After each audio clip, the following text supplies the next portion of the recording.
A very good morning to you, Desiree, and to our viewers at home. We're coming to you live from Church Square here in the city of Tshwane.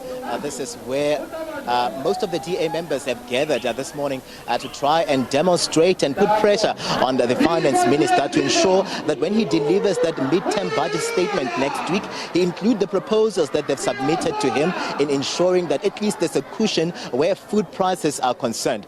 The minister will be also tabling a lot of changes or a lot of more or less resolutions or more or less a lot of proposals where the value-added tax is concerned, and the inflation rate is at its highest since 2017. The DA has taken issue with that, and they want the minister to make sure and make good on his promises.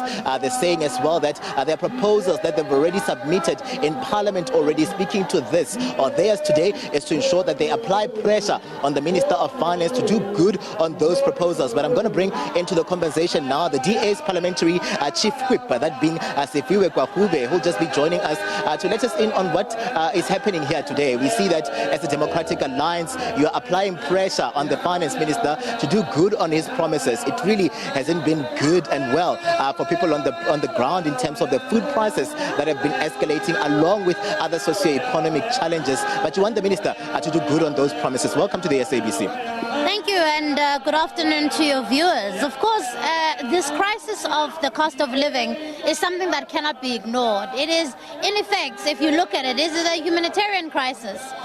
Over 50% of South Africans are living below the poverty line. 7 out of 10 young people are unemployed. So you get the sense that this matter is getting worse. And people are starting to get to the point where they're rationing food to be able to eat.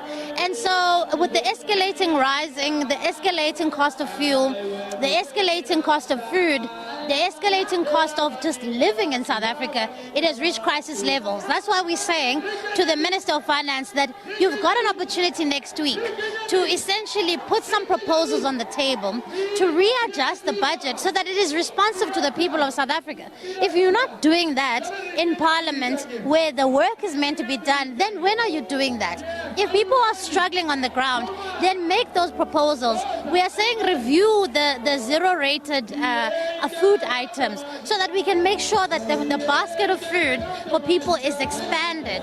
We are saying cut fuel taxes so that we can make sure, and fuel levies, so that we can make sure that the cost of transport is much lower. These are some things that are in the powers of the minister and the powers of this government, and that's why we're here today to say that it's not good enough to simply for government to lament that this is a matter of that is beyond their control. These are international factors. It's not. There are things that they can do today to relieve South Africans of this crisis. Yeah,